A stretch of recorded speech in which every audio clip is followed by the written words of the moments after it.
It is Monday, June 21st of 2021, and you are listening to Guy's Daily Drive. Bam!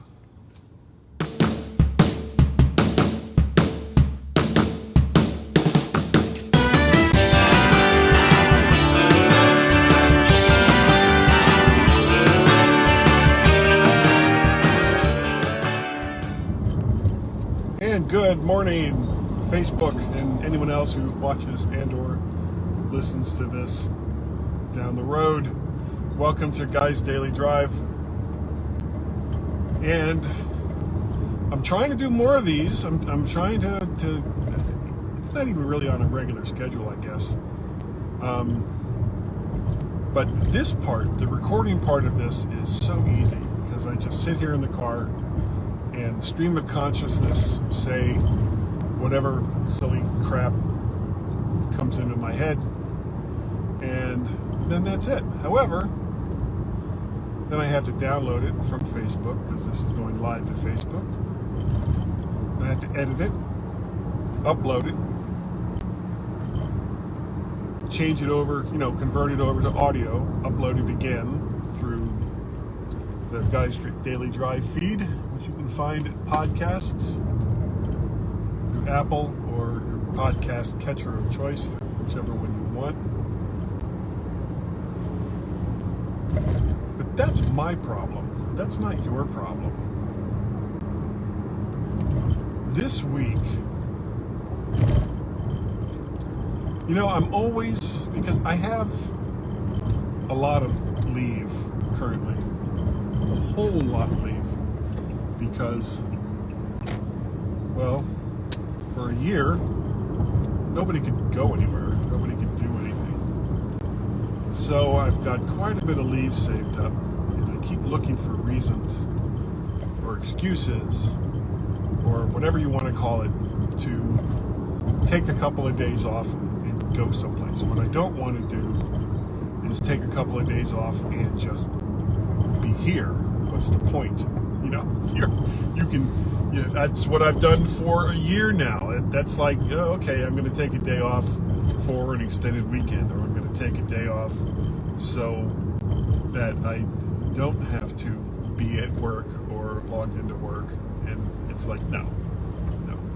If I'm going to take some time off, then I want it to be for a reason. I want it to be because there's something I either want or need to do.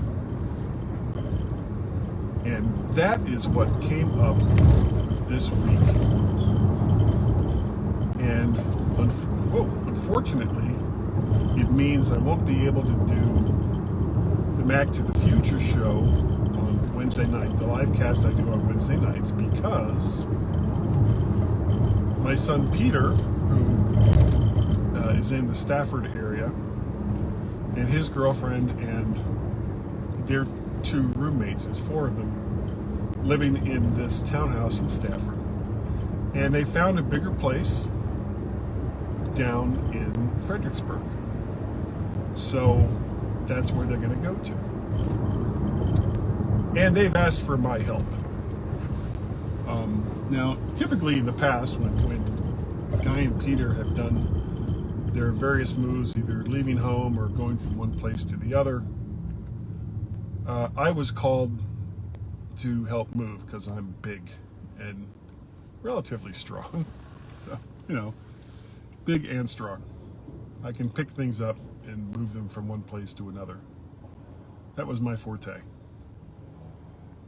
But this time, and I guess it's kind of a testament to the fact that I'm getting older and I can't do all of the things that I could do 5, 10, 15, 20 years ago.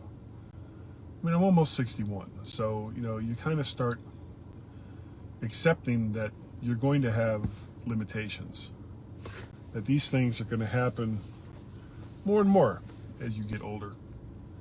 And that's okay, I mean, this is the natural order of things. You can't remain 25 and do all the things that you could do at 25 for the rest of your natural life. That's how things go. But what they want me to do, and and I will pick some stuff up. I'll, boxes, and if there's a particular large piece of furniture and they need another hand to kind of move it around, all right, I'm good for that. But what they really want me to do is drive. Oh, they're getting it's like a 20-foot U-Haul truck.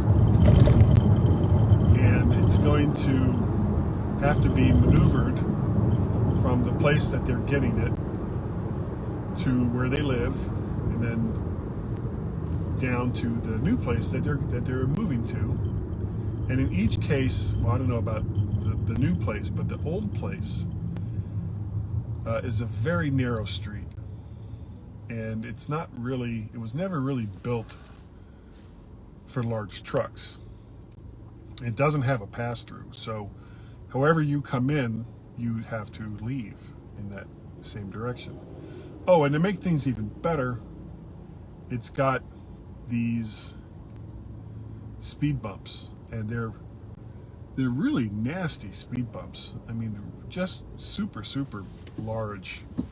And if you're not going like 2 miles an hour, well, you really feel the damn thing. So if you're in a big 20-foot truck, not so much going in, who cares? If it bounces around, it's fine. But when we leave, the truck is filled with, some things that are potentially breakable. Well, then you have to be very careful as you go over these bumps. But that's what they kind of want me to do. They want me to drive this truck because I have more experience at it than any of them do.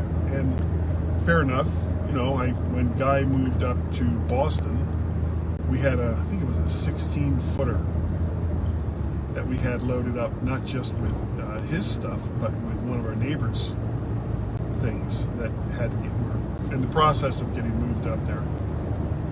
And I drove that truck from our house here in Northern Virginia all the way to Boston, which was actually, other than the length of time that I was behind the wheel, that was actually the easy part. The hard part was once we got to Boston, finding some place in the neighborhood he was moving to, it was very narrow streets, to put the truck so that they could unload it and move it up 2 flights of very rickety stairs, which I was happy to leave to Guy and his roommates, because I didn't want to have anything to do with any of that. It was pretty bad. But after we got after Guy and Peter got moved, after Guy and his roommates got moved in, then I had to drive to the neighbor's son's existing place, get some stuff out of there, and that was a disgusting experience. Not because of my neighbor's son, but just I don't want to go into that story. It was bad. Then get some stuff out of there, put it in the back of the truck, and then drive it to the new place where Guy and my neighbor's son and some of his roommates were going to move it off the truck and move it up to the new place. Again, like up 2 flights of stairs.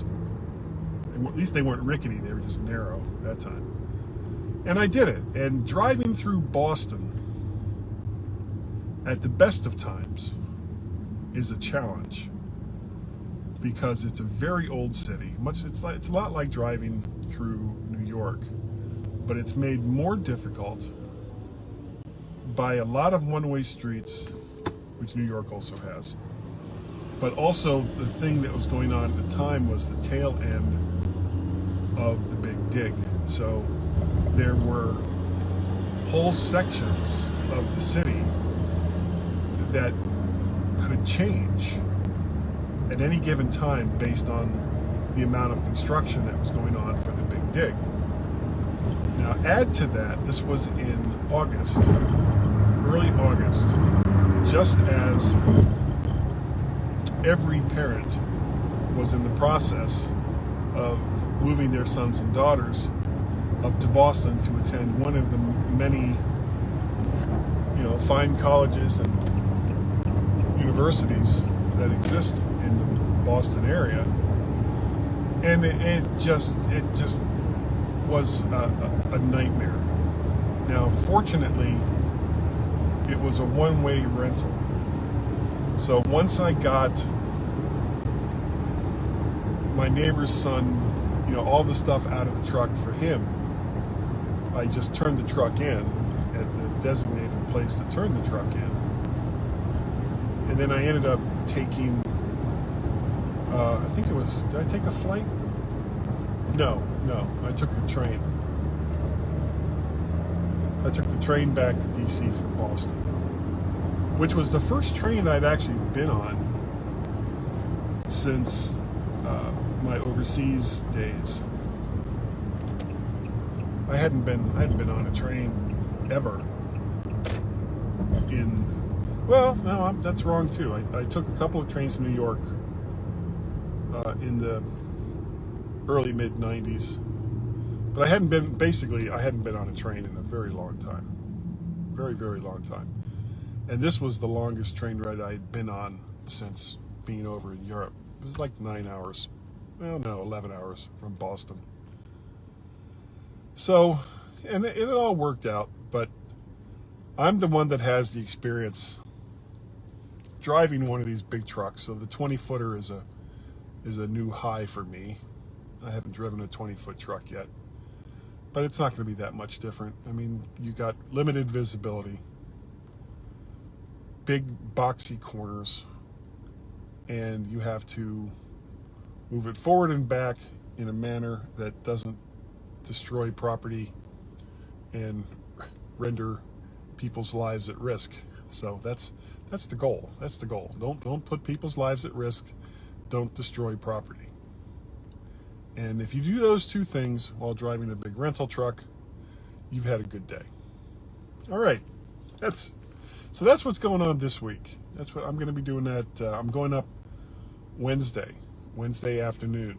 I'm going to leave work a little bit early, and because this traffic in this area sucks, and go to Stafford where Peter lives. I'll spend the night at his place there, and then early in the morning we'll get up and we'll go over and we'll get the truck and start the move on Thursday.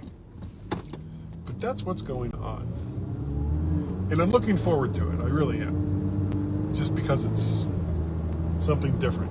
And after the year that we've had, something different is always good. If you would like to get a hold of me, you can send me an email at guy@mymac.com. That's the email address. You can also reach me on the Twitters. I am Mac Parrot or Vert Shark. Over on YouTube, the channel is Vert Shark. You can like, share, subscribe. Did you see it? Like, share, subscribe. So easy. That's all you got to do.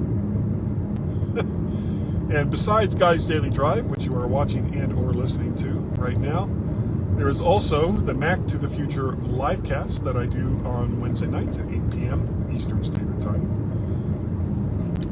Excuse me, with David Ginsburg and Warren Sklar. And of course, the one that started it all for me, the mymac.com podcast. Over 11 years. I actually looked. We did our first podcast in March of 2010. So now we're past 11 years. I do that with Gaz. So we have a good time on that show. For 11 years. It's a long time. Can't believe it. I can't believe he's put up with me for that long. Can't believe anybody puts up with me for that long. Let's see. What am I forgetting? I keep thinking I'm forgetting something. Oh, if you'd like to help contribute, there you go. If you'd like to help contribute to not just Guy's Daily Drive, but the other things that I do, you can go to patreon.com/MacParrot. You can go to ko-fi.com/MacParrot. Coffee for $3. That's always helpful. Patreon is this. You can subscribe Send me some money that way if you want. Or you can pay a pal at paypal.me/MacParrot. Those are all the different ways you can help support what I do. And if you decide to do that, thank you. Thank you so very, very much. You don't have to. I'll keep doing this, whether you want me to or not. whether you help support me or not, I'll keep doing it just because I like doing it. But that is going to be the end of Guy's Daily Drive for today. Again, thank you all for joining me, and I will see you next time right here on Guy's Daily Drive. Bye-bye.